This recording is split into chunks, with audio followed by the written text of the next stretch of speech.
JBN, we keep you informed. I am Michelle Jones, and in the news, 6 people, including a 12-year-old, shot at Manchester dance. 6 people were shot while attending a dance in Grove Place in Manchester last night. A 12-year-old boy is among the injured. It's reported that the dance was in progress about 9 o'clock in contravention of protocols under the Disaster Risk Management Act. A car drove up. Gunmen alighted and opened fire at the group. Amid the relaxation of curfews and other COVID restrictions for the Yuletide season, the Jamaica Constabulary Force reminded persons on Tuesday that no permits have been granted for the hosting of parties during December.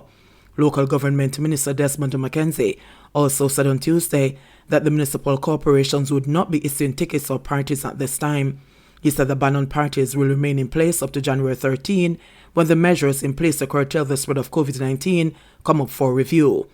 Head of the JCF's Public Safety and Traffic Enforcement Branch, Assistant Commissioner of Police Gary Mackenzie, warned the public that the JCF will be strictly enforcing the Disaster Risk Management Act, especially where the gathering of persons is concerned.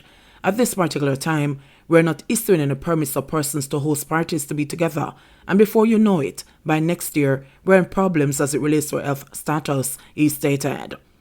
Dr. Do shot dead in St. Elizabeth restaurant. The police have identified a man who was shot dead by a gunman at a restaurant in Gazeland near Nain, St. Elizabeth last night. He is 29-year-old Dwayne Brooks, otherwise called Dr. Do, of Littitz District, a community on the Manchester-St. Elizabeth border. Reports are that about 6:30 p.m., Brooks was at a restaurant when he was pounced upon by a gunman. The gunman opened fire, hitting Brooks multiple times before fleeing the scene. Brooks was taken to hospital and pronounced dead on arrival. Welder dies after being electrocuted in St. Catherine. A man was reportedly electrocuted after he became entangled in electric wires at his house in Bernard Lodge, St. Catherine on Thursday. Dead is 39-year-old Andy Rodney. Rodney, who is a welder, was conducting repairs on a tractor shortly after 12 p.m. Thursday when electric wires fell on him, electrocuting him in the process. Shortly after, Rodney's teenage son found him lying unresponsive and entangled in the wires. Rodney was assisted to hospital where he reportedly died. Investigations are ongoing. 3 foreign nationals among 7 caught in car with illegal gun and ammo in St. Anne. 3 foreign nationals or among 7 people were charged with illegal possession of firearm and ammunition when police intercepted the car they were traveling in and found a gun on Salem Main Road, St. Anne on Wednesday, December 15. They have been identified as Chrison Codlin, a 29-year-old medical assistant of Maryland, USA, Rashidi Jacobs, a 29-year-old soldier of Ipswich, United Kingdom, Tamika Carter Jacobs, a 29-year-old quality officer of Ipswich, United Kingdom, Gavin Barnett, a 31-year-old farmer of Albertown, Trelawney, Lysandre Jacobs, a 25-year-old student of Stettin District in Albertown, Trelawney, Yakeem Shaw, a 24-year-old farmer of Stettin District in Albertown, Trelawney, and Riandre Jacobs, a 20-year-old student also of Stettin District in Albertown, Trelawney. Reports are that a police team acting on information intercepted a Toyota Isis motor car. The police said both the vehicle and its occupants were searched, and a Taurus 9mm pistol with a magazine containing 12 cartridges were found inside a crossbag beneath the front passenger seat. The incident happened about 9:30 p.m. All 7 people were subsequently charged and will appear before the court at a later date. Alleged Kaylon Dowdy attackers to appear in Supreme Court in 2023. The 5 women implicated in the brutal beating of teenager Kaylon Dowdy are to appear in the Supreme Court on November 6, 2023. This after the case was transferred to the High Court following a parish judge's ruling which indicated that there was enough evidence for the matter to proceed to that jurisdiction for a hearing. Kaylon, who was then 17 years old, was allegedly beaten by the 5 women while attending an illegal party on the night of Saturday, November 7, 2020. The committal hearing was held on Friday in the Kingston and the St. Andrew Parish Court.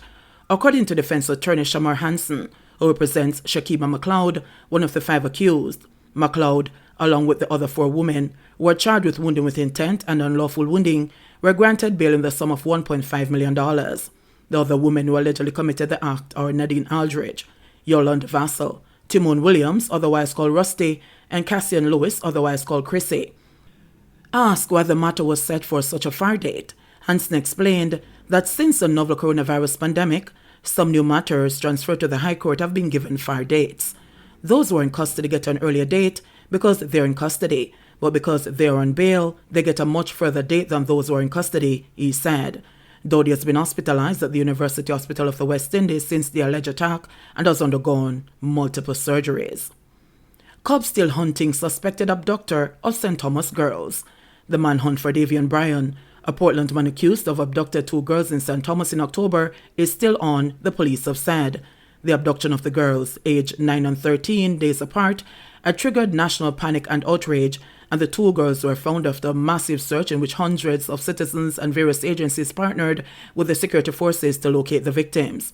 It's not holding enough for us to clarify it as a cold case, and I would definitely say that we have not relaxed our investigation, Dennis Brooks, senior communication strategist in the Jamaica Constabulary Force, said on Thursday during the official opening of the Buff Bay Police Station in Portland.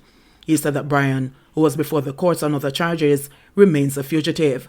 When the investigation had just begun, in the first phase, it was all about finding the girls. A massive amount of policing resources were brought in to find those girls safely, and we did the best that we could where that was concerned. No investigations to find him continue. He's a fugitive at this point, and we continue our work in that regard, Brooks said. He added that the same amount of law enforcement resources brought in to find the girls would not be utilized to find the suspect, as it was a different sort of operation. But the search for him continues, he assured. The last briefing that I got from the St. Thomas police, they were still following leads and intelligence where that was concerned. Brooks said that the cops believe Bryan had received assistance to elude them.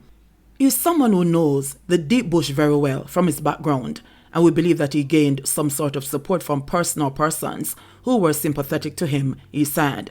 He is urging persons who could assist with their investigations to contact the police at 119 or make a report at the nearest police station. They may also call Crime Stop at 311. $155 million assistance for needy families begins next week, says Samuda. Labour and Social Security Minister Carl Samuda says an additional 27,357 needy beneficiaries not on any government social assistance program are to receive a one-off grant of $16,000 each starting next week, just in time for Christmas. According to Minister Samuda, this spreads across just over 9,000 poor families and will be paid in 2 equal installments. He said the $155 million provision is a grant, courtesy of the World Food Programme, through contribution from the Canadian government, while the Labour and Social Security Ministry is responsible for its equitable distribution among the country's most needy individuals. The cash transfer distribution is being facilitated by We Pay Jamaica Limited through its network of outlets across the island. The Labour and Social Security Ministry explained that since 2019, the WFP has worked with the government of Jamaica to strengthen the emergency preparedness and response efforts through the country's national social protection programs. Samuda further explained that recently, the WFP partnered with his ministry to implement a national-wide food distribution program meeting the needs of approximately 40,000 Jamaicans as part of the national COVID-19 response effort.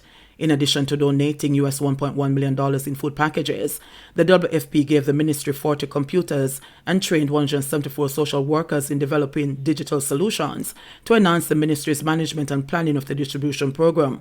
70 Hope interns assigned to the ministry were also trained in post-distribution assessment. Jamaica has 46 new COVID-19 cases, 3 deaths. Within the last 24 hours, the Ministry of Health and Wellness in Jamaica has reported 46 new cases of COVID-19 and 3 virus-related deaths, with 2 previously under investigation. This brings the total number of confirmed cases recorded on the island since the start of the pandemic to 92,018 and the death toll to 2,444. Of the newly reported cases, there were 21 females and 25 males. The cases were recorded in Kingston and St. Andrew 22, St. Catherine 10, St. James 4, Hanover 2, St. Thomas 2, Clarendon 2, St. Elizabeth 1, St. Anne 1, and Manchester 1. Meanwhile, the latest deaths are a 54-year-old female from Hanover, previously under investigation, an 87-year-old female from St. Catherine, previously under investigation, and a 67-year-old female from Clarendon. The deaths occurred between October 25 and December 13, 2021. The country also recorded 49 new recoveries, bringing the total number of recoveries to 63,710. JBN, we keep you informed. Please remember to subscribe, like, share, leave us a comment, and click the notification bell to receive our daily news items.